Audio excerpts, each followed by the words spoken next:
como pregunta, la iglesia contra la ciencia. Ya eso me suena raro.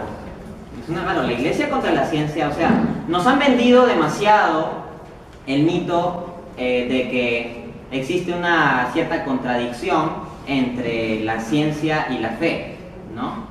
De que hay una contradicción entre religión y ciencia. En ese contexto, sobre todo se presiona a la persona de fe en los ambientes académicos, como por ejemplo en la universidad, o en los institutos, o en el colegio, ¿no? De que la fe que tiene uno está en contradicción con el saber científico, ¿no? Pero ¿saben por qué me suena raro? Porque la institución clave en la generación del conocimiento y la ciencia en nuestras sociedades modernas es la universidad. Y las primeras universidades, ¿quién las fundó? La Iglesia Católica. Entonces es curioso, ¿no? O sea, si hubiera una contradicción intrínseca entre el avance del conocimiento humano y la fe, digamos que la Iglesia Católica hizo lo más tonto de toda su historia, o sea, fundar aquella institución que propulsaría ese conocimiento. La verdad, pues, es que no existe tal contradicción intrínseca entre la ciencia y la fe. Y lo voy a mostrar analizando 3 de los casos más sensibles en la historia de la ciencia y 3 de los casos que a veces se enrostran más a los creyentes, como mostrándoles o queriéndoles hacer pensar que la ciencia está en contradicción con la fe. Pues bien, estos 3 casos van a ser, en primer lugar, el análisis del caso Galileo, que es el caso históricamente más famoso, ¿no? Galileo contra la Inquisición, ¿no? El hombre racional contra la Inquisición irracional y mala. Luego de eso vamos a analizar la teoría del Big Bang y finalmente lo que es la teoría de la evolución. Vamos a eso, pues. El caso Galileo. Galileo Galilei fue uno de los más grandes científicos de la historia de la humanidad. De hecho, se lo considera como el fundador de la ciencia moderna y quien introdujo el método experimental en las ciencias, ¿no? Entonces, Galileo definitivamente es un gran referente de todo lo que ha sido la ciencia moderna. Y esto es importante porque es famoso, es conocido, pues, que hubo una cierta controversia entre Galileo y la Iglesia. Entonces se dice, ves, la Iglesia quiso frenar todo el avance de la ciencia moderna y fue arbitraria con Galileo, etcétera, etcétera. Bien, lo que voy a plantear en esta primera parte de la conferencia no es necesariamente que la Iglesia tuviera razón en asuntos científicos, y eso es lo que en primer lugar hay que dejar claro. El contexto de la Iglesia es definir las cuestiones de la fe. En ese sentido, la infalibilidad de la Iglesia dentro del entendimiento católico para definir cuestiones de fe es cuando se trata de definiciones oficiales, no lo que se diga en un librito o entrevista no oficial, sino en definiciones oficiales, definitivas sobre cuestiones de fe y moral. Es decir, la Iglesia no tiene por qué meterse en cuestiones como la estructura del átomo o cosas de ese tipo, es decir, no es su campo, ¿no? Su campo, más que de hablarnos sobre la estructura del cielo, es decir, sobre cosmología, es decirnos cómo se va al cielo, es decir, la cuestión de la salvación, ¿no? Pero bueno, es conocida entonces esta controversia histórica de Galileo contra la Iglesia o la Iglesia contra Galileo. Quiero contextualizar muy bien esto. Lo que decía, pues, es que lo que quiero mostrar es que hay muchos mitos. Hay muchos mitos que se nos han vendido, que se nos han hecho creer, que asumimos como ciertos sobre el caso Galileo, y que son esos, son mitos. Entonces vamos a desmitologizar la cuestión. Bien, quiero referirles una cita de el gran escritor católico Vittorio Messori. Él, en su libro, que se lo recomiendo mucho, Las leyendas negras de la Iglesia, escribe lo siguiente, cito: según una encuesta del Consejo de Europa realizada entre los estudiantes de ciencias de todos los países de la comunidad, cito y voy haciendo comentarios, vean la primera parte de la cita. Es una encuesta que se ha hecho no a toda la población, sino exclusivamente a estudiantes de ciencia, o sea, personas ya, o sea, universitarios que están en carreras de ciencias, y no los universitarios de cualquier país del mundo. Estamos hablando de la comunidad europea, es decir, la sociedad con mayor nivel cultural del planeta. O sea, que me perdonen los estadounidenses, pero el ciudadano europeo promedio tiene más cultura que el estadounidense promedio. Aunque en las universidades estadounidenses hayan, pues, los mayores cerebros del mundo. que muchas veces son a veces jóvenes de la India, ¿no? O sea, de una sociedad pobre, pero que se van allá y son físicos o matemáticos puros. Bueno, pero ojo, esta encuesta no se ha hecho entre un grupo de gente ignorante, se ha hecho entre un grupo de universitarios del área de ciencias en Europa. Y vamos, ¿cuáles son los resultados, no?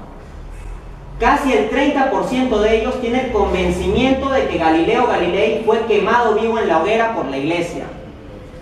Casi todos, el 97%, están convencidos de que fue sometido a torturas. Y la cita continúa con lo siguiente. Después de oír la sentencia, el verdadero Galileo, no el del mito, dio gracias a los 10 cardenales, 3 de los cuales habían votado a favor de su absolución por una pena tan moderada. Entonces hay mucha gente que asume, por ejemplo, que a Galileo lo quemó la iglesia, que lo quemaron en la hoguera, ¿no?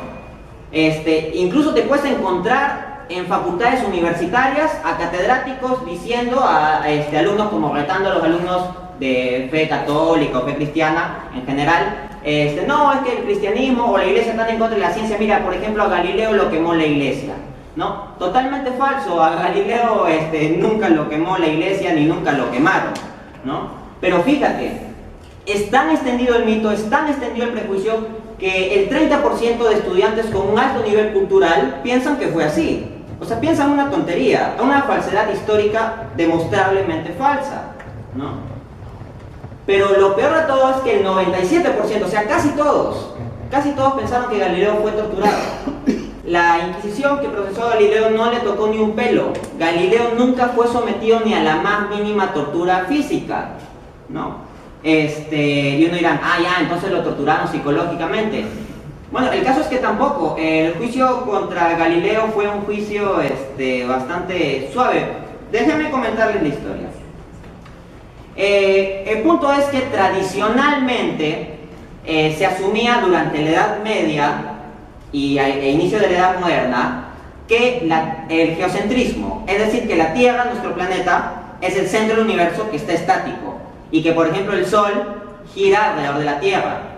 A ustedes o a nosotros, como hombres del siglo XX o XXI, nos puede parecer una creencia estúpida, pero pensemos por un momento, intuitivamente parece lo más razonable.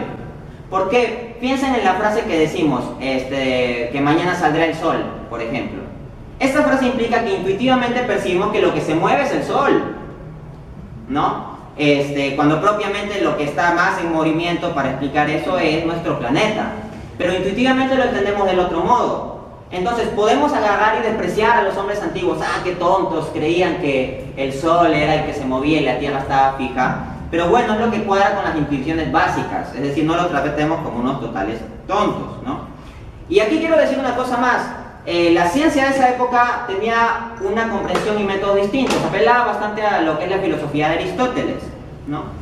En ese contexto, quien decía que la Tierra era el centro del universo y estaba estática, no era simplemente la Iglesia Católica o que la Iglesia Católica lo hubiera definido como dogma de fe.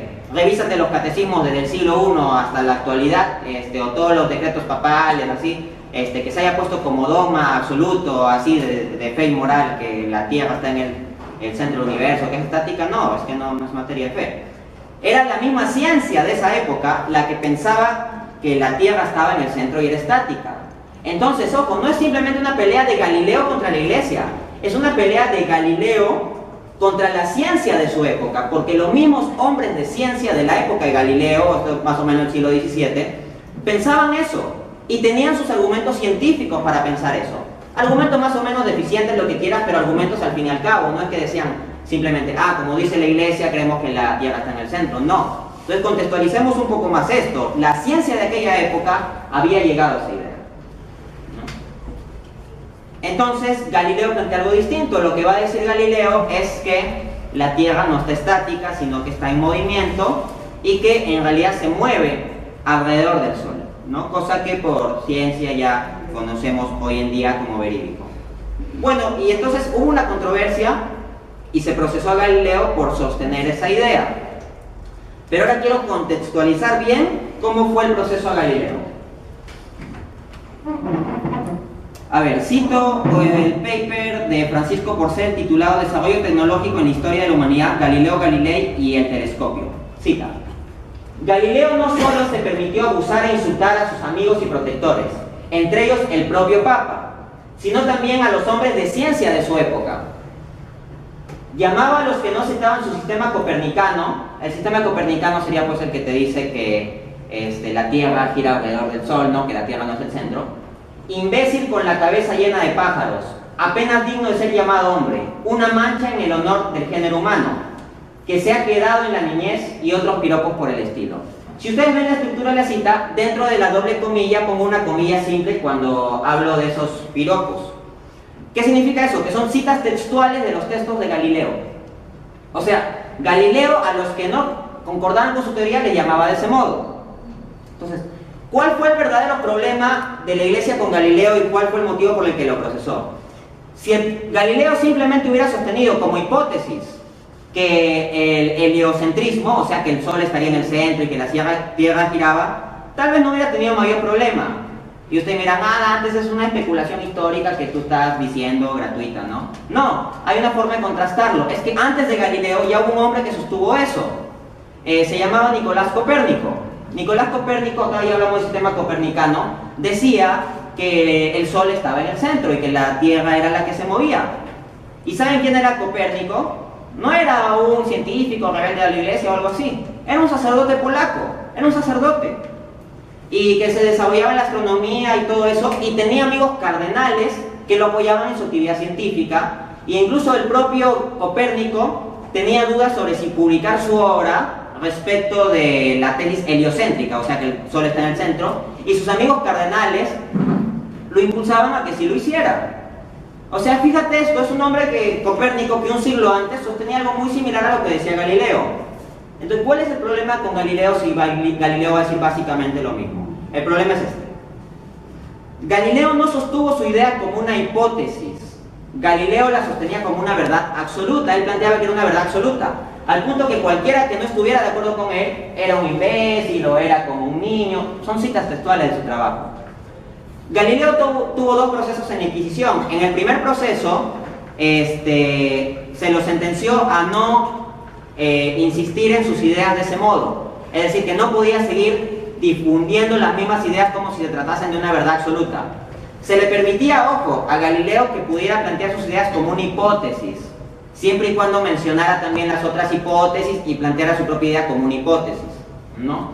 Pero Galileo insistió y escribió un libro donde ponía un diálogo entre dos personas.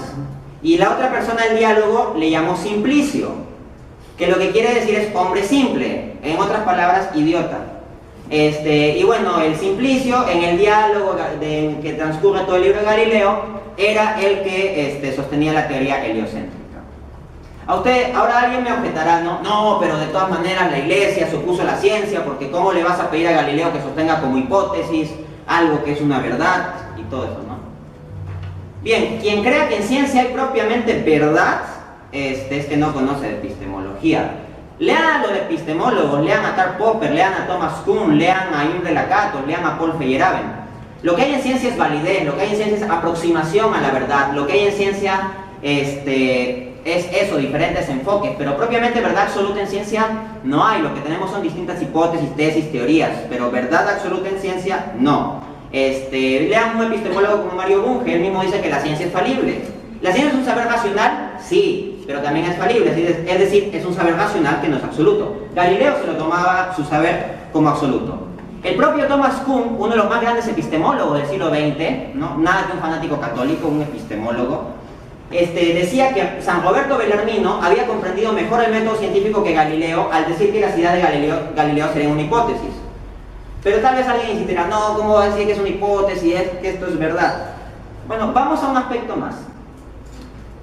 En la época de Galileo, él no había ofrecido suficientes pruebas racionales como para probar suficientemente su idea. Le voy a poner un ejemplo. Uno de los argumentos que Galileo citaba para demostrar que la Tierra se movía era el argumento de las mareas. Decía que si hay mareas en el mar es porque la Tierra está en movimiento, entonces como ese movimiento como que generaría las olas y todo eso. Los científicos y los cardenales de su época sostenían que las mareas se debían a la influencia de la luna sobre el mar. por ciencia, sabemos que los que tenían la razón eran ellos, los que decían que las mareas se deben a la influencia de la luna sobre el mar. Esto no se debe al movimiento de rotación de la Tierra. Entonces Galileo estaba ofreciendo un argumento científico equivocado. Otra cosa, si ustedes investigan van a ver que Galileo también sostenía ideas peregrinas como que Venus y Mercurio eran transparentes para que la luz del Sol se filtre por ellos. Es decir, se nos ha vendido la idea de que la iglesia fue absolutamente irracional y Galileo fue un hombre perfectamente racional, ¿no? Y que la iglesia fue bruta y Galileo sabio. No, el asunto es más complejo. Y en la época de Galileo, de acuerdo al conocimiento científico de su época, él no había brindado suficiente evidencia. Vamos a la siguiente diapositiva. Quiero citar a otro epistemólogo, Paul Feyerabend. Él escribió un libro muy interesante que se llama Contra el método. Bueno, abro cita. Ojo, Feyerabend no es ningún católico ferviente ni nada de eso, ¿ya? Pero va a decir lo siguiente. Las primeras observaciones telescópicas del cielo, Galileo inventó el telescopio y lo aplicó para observar el cielo y tratar de fundamentar sus hipótesis. Miren lo que va a decir Feyerabend sobre el telescopio. Las primeras observaciones telescópicas del cielo eran indistintas, indeterminadas, contradictorias y en conflicto con lo que podían ver todos con sus ojos desnudos. El copernicanismo, es decir, la tesis de Galileo, y otras visiones racionales existen hoy solo porque la razón fue dejada de lado en algún momento en el pasado. La iglesia del tiempo de Galileo se mantuvo más cerca de la razón tal como era definida en ese entonces. ¿A qué se lo condenó Galileo? Que lo jalaron ahí con unas máquinas para tensarle el cuerpo hasta que cambie de idea. No, a Galileo lo condenaron a rezar los salmos penitenciales y Galileo era un ferviente católico, incluso cumplió esa condena con gusto y lo rezó por más tiempo del que se le había indicado. Y prisión domiciliaria. Uno dirá, prisión, lo tuvieron en una celda oscura, pobre Galileo. No, investiga. Galileo estuvo encerrado en mansiones de sus amigos o palacios de cardenales o incluso del Papa y se le permitía seguir haciendo investigación científica, no al punto que hasta se dio el lujo de publicar esas obras que he mencionado y donde decía esos duros ataques. Entonces, contextualicemos, lo que estoy citando son datos históricos, pero el punto es que el profesor de universidad probablemente que te diga que Galileo quemó la iglesia y que la iglesia siempre frena el avance de la ciencia, no te cuente todos estos aspectos. Pues bien, ya tienes elementos para responder a ese tipo de cosas.